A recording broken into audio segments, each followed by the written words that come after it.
Let's close eyes and relax for a while. Please close your eyes and relax for a while. Just calm down yourself. Observe your body from top to bottom and calm your body, calm your mind.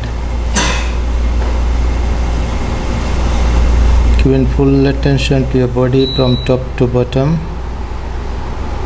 Observe your body and calm your body. Relax your body.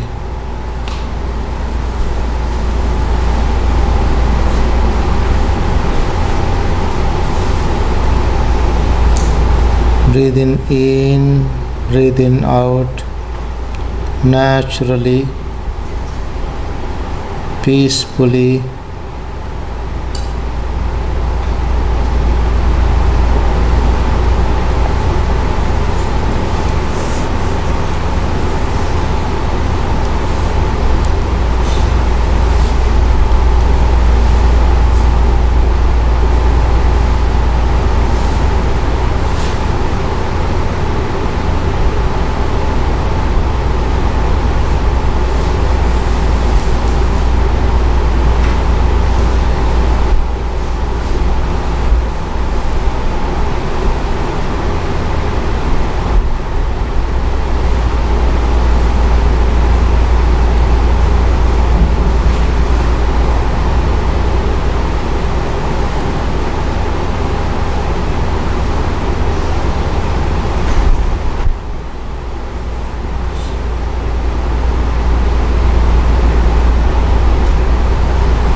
Buddhaṃ saraṇaṃ gacchāmi, Dhammaṃ saraṇaṃ gacchāmi, Saṅghaṃ saraṇaṃ gacchāmi.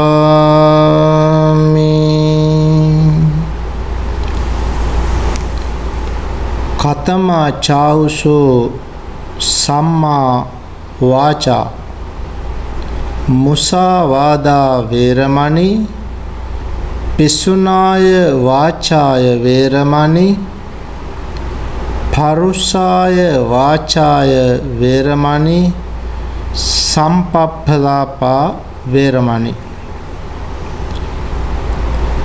Venerable Bhikkhu Sangha, led by my Dhamma brother, Venerable Master Chiru, and Bhikkhuni Sangha, and dear friends in the Dhamma. I am glad to be here with you today for this Dhamma talk. Today, the whole day, we all are going to practice the Dhamma, study the Dhamma.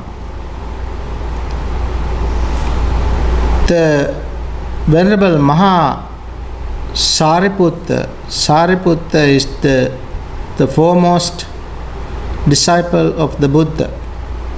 Venerable Sariputta defined right speech. That is what I recited first and foremost. Venerable Sariputta said, and he defined what right speech is. For as he said, right speech means refraining from false speech, refraining from malicious speech, refraining from harsh speech, and refraining from useless speech. That is how he defined right speech. Our topic for this Dhamma talk is right speech. Right speech is very much significant for all of us as seekers of the Dhamma. Dhamma seekers. We all are Dhamma seekers. And seekers of truth. Satya seeker. Truth is Satya. We are the seekers of what is truth, what is right. Therefore, it is necessary to maintain right speech. Eventually, we all are going to understand, comprehend, realize the real truth in the world, the Four Noble Truths. Right speech is part of our Sila. Sila means morality, our precepts. We to lead a virtuous life, spiritual life. When we lead a spiritual life, we ourselves can be happy. Since we are refraining from certain things and we observe certain things, we are happy. So that is our Sila. Sila is the basic, that is the basis of our practice, the foundation. It is on Sila we start and we practice, continue our spiritual journey. So the Buddha taught us the clear way. That clear way is the middle way. That middle way, middle path is grouped into three: Sila, Samadhi and Panya. Sila is the first thing.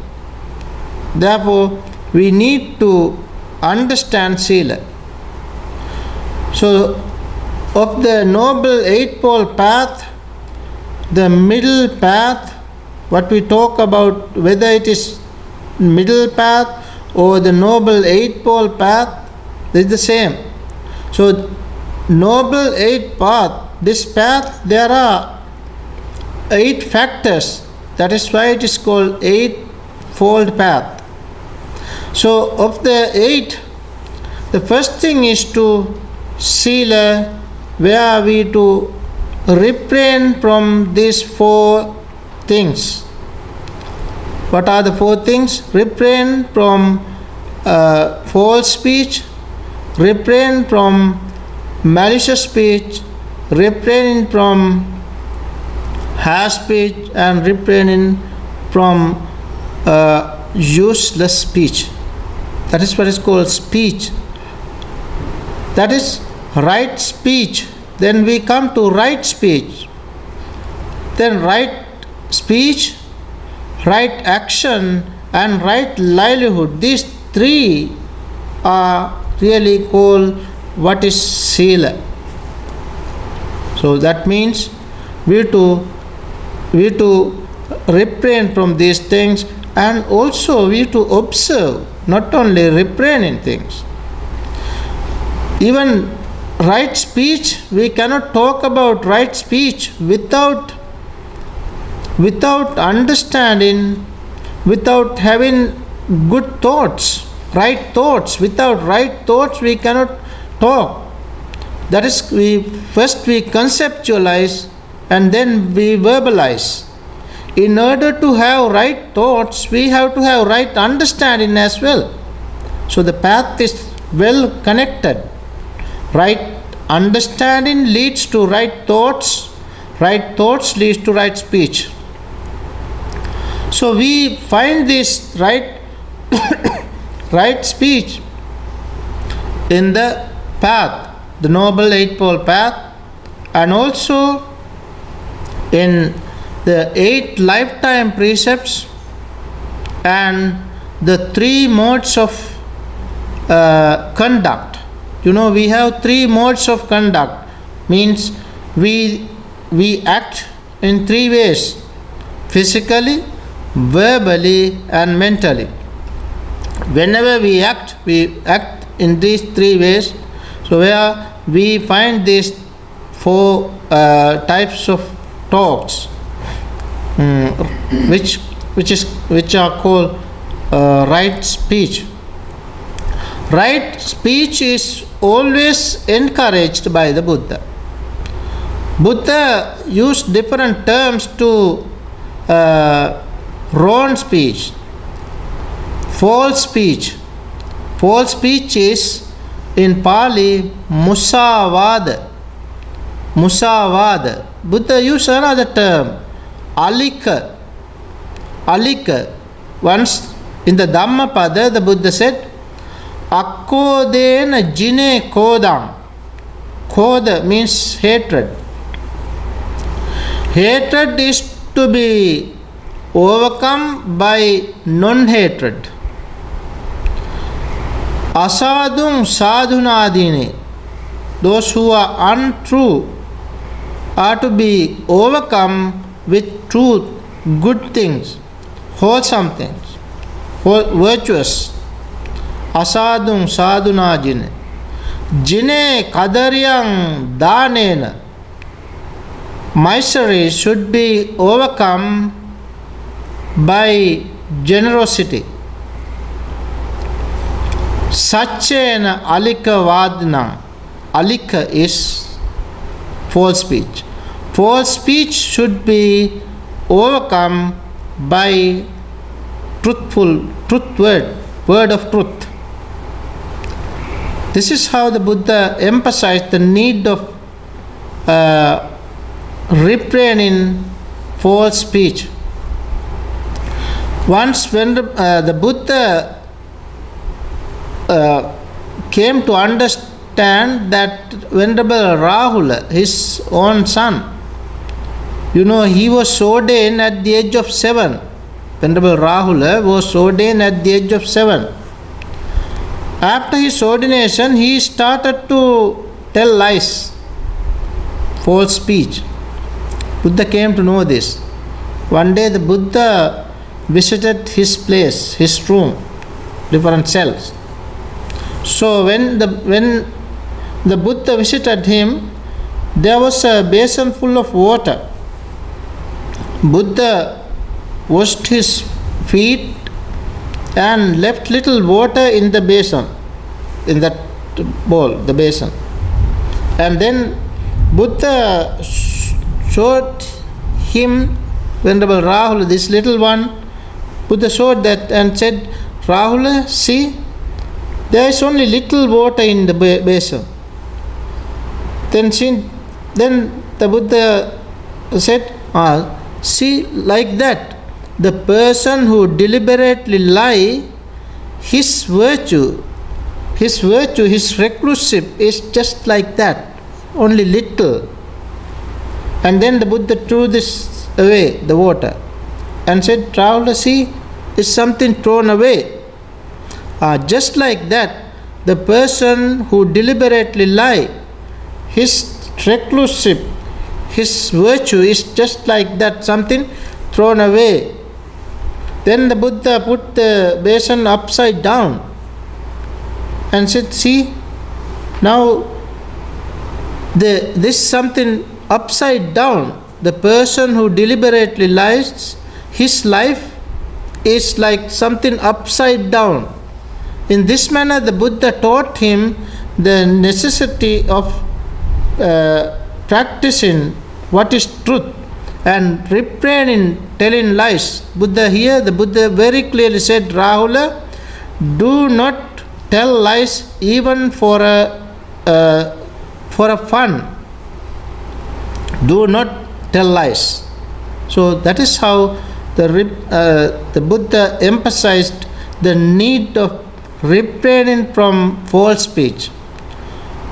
In many a discourse, the Buddha taught about this. There is one discourse named Parabhava Sutta. Parabhava means downfall. The Buddha has taught many different discourses for lay persons, lay life, for the success full lay life. Buddha once taught a discourse named Downfall, in which he said, Yo Brahmanang va Samanang va Anyang va pi Vanibbakam Musa Vadena Vancheti Tam Parabhavato Mukam. If one deceives a Brahmin, Shramana, or any recluse with false speech, if one deceives with false speech, no, it is a cause for downfall.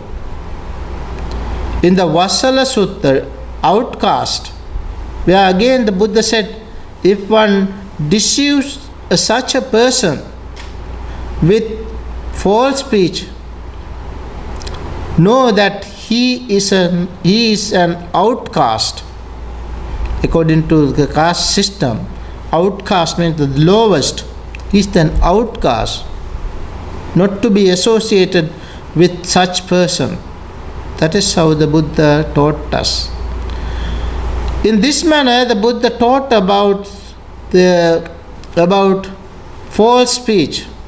Then the second one is malicious talk, divisive talks, carrying tales, which is not to be practiced. We should not carry tales. We should not try to divide people. Instead, what we have to do, we have to refrain from divisive talk, but instead we have to use our word to unite people, not to divide but to unite people. That is how we can live in society peacefully. For that, we have to maintain right speech. In the time of the Buddha, there were 7,707 different rulers in India. They were called Lichavi. They were always unitedly they worked. They met together, they worked together, and they departed, they dispersed together. Togetherness, their unity was there all the time. That itself was the cause for their success. Eventually, a certain Brahmin wanted to know this, the reason, the secret, because the king himself wanted to divide them. Thereafter, they understood it was because of their unity they worked together. It is the secret of their success. They all then decided to divide the people. They used this very bad habit of malicious talk. It's a very bad habit. Malicious talk, they used it and it was successful. But that is not the way. The Buddhistic way, the Buddhist way is not that. Buddhists should use word properly for the benefit of oneself and the others. That is what is called malicious talk. And then the third one is harsh speech. Harsh speech is nobody like to hear such words. Harsh word. Even the Buddha, that's happening in the world. Even though we don't like, that's happening in the world. People are not friendly. Everybody is not that friendly. People are sometimes they become angry and they use harsh word. So some people, even for the Buddha, in the time of the Buddha, there were several people. From time to time, they themselves started to scold at the Buddha. Once a certain Brahmin, he invited the Buddha for dana, means for meal. When he was invited, the Buddha visited there, and thereafter he started to blame the Buddha. He started to scold at the Buddha. Then the Buddha patiently listened, and finally the Buddha said, well, friend, suppose if a person, a guest, your guest, or your relatives, whoever visit you, then you prepare many different dishes and you offer. If the person does not accept this, what would you do with the food or other things that you prepare? What would you do? Then he said he himself uses. He himself consume all these things, different things. Then the Buddha said, I am your guest. You invited me and I came here and you prepared many different things. That is, you scolded. That is your gift for me. But I don't want this gift. I don't take it. Then gift is yours. The Buddha said, gift is yours. That's how the Buddha said this.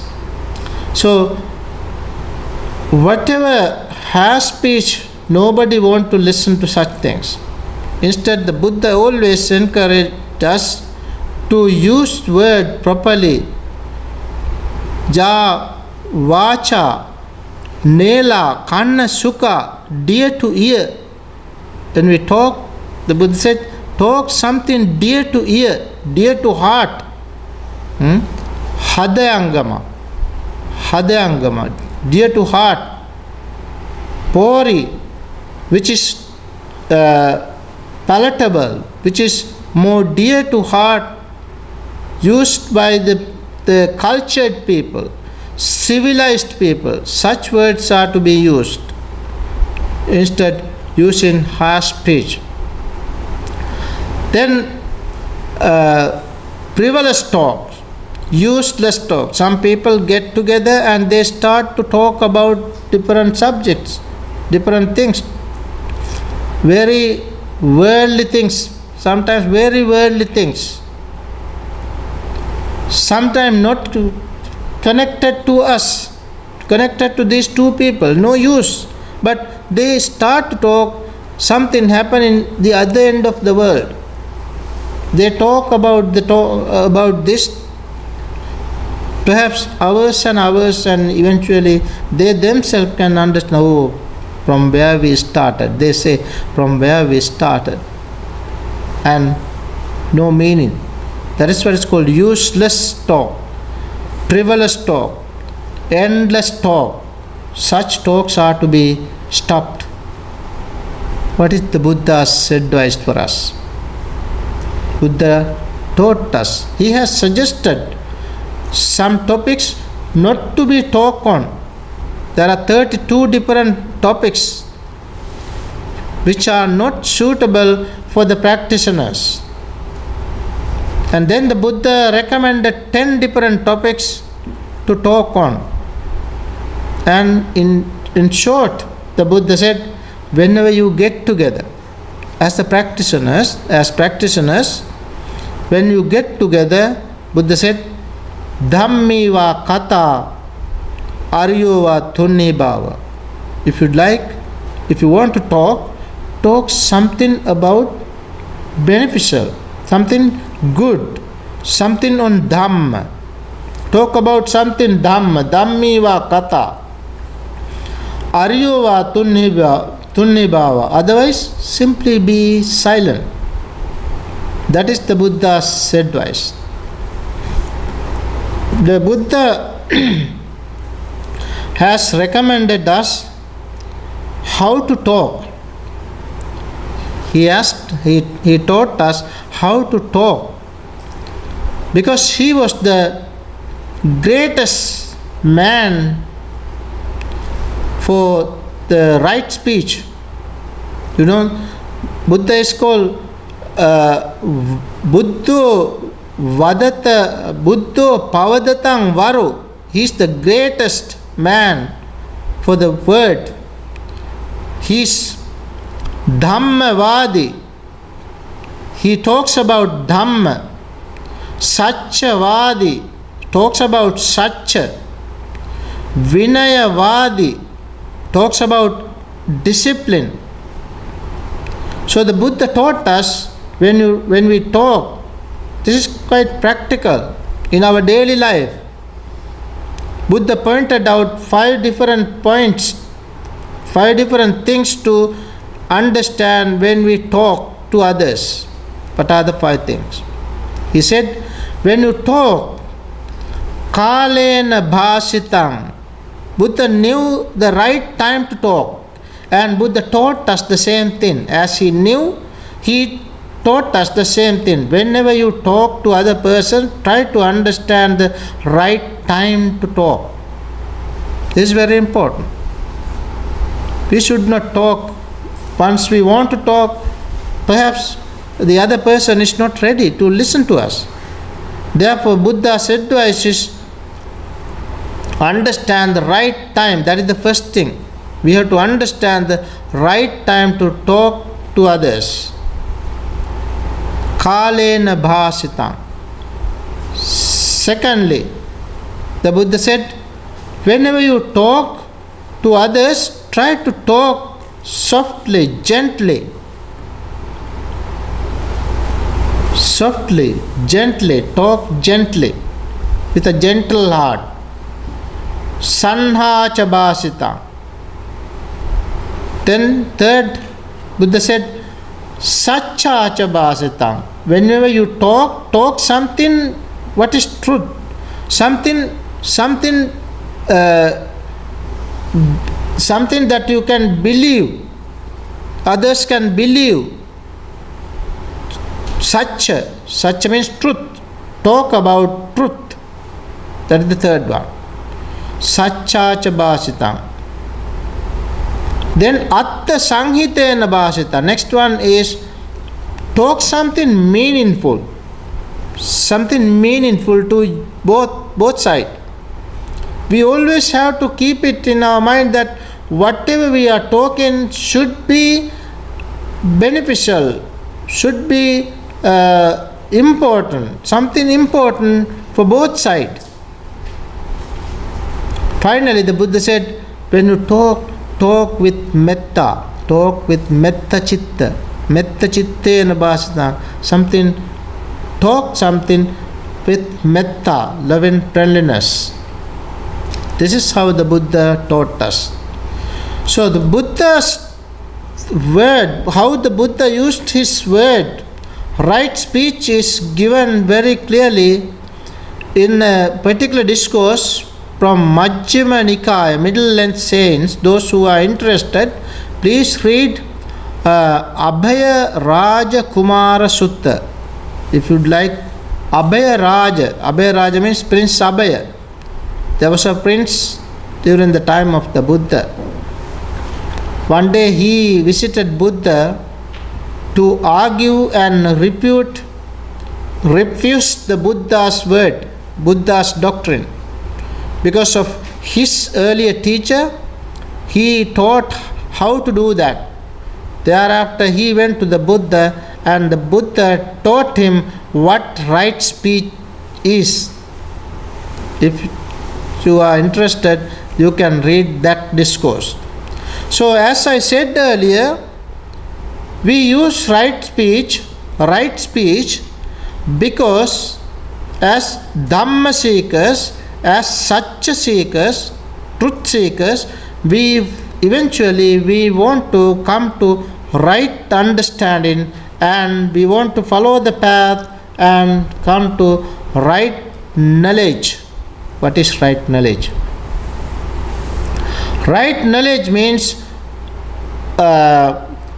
truth, the 4 noble truths.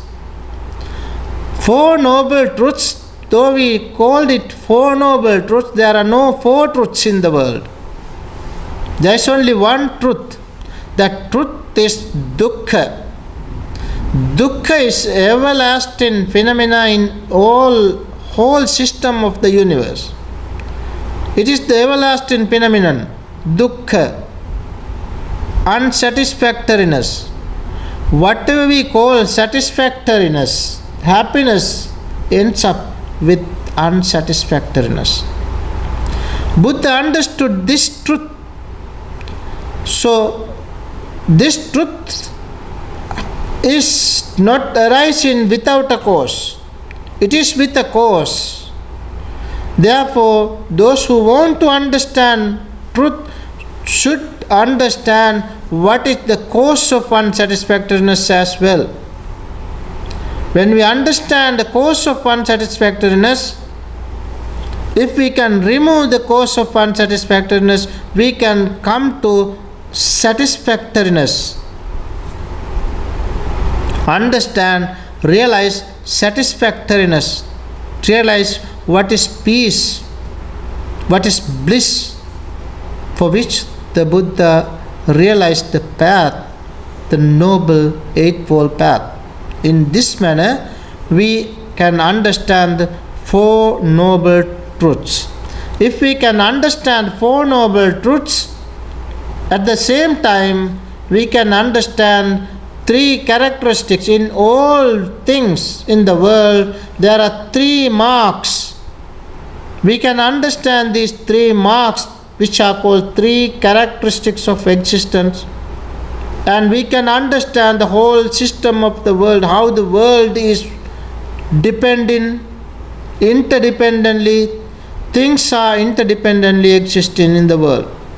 With this realization, we ourselves, we all, each and everybody has the ability to attain that supreme bliss, the bliss of Nibbana.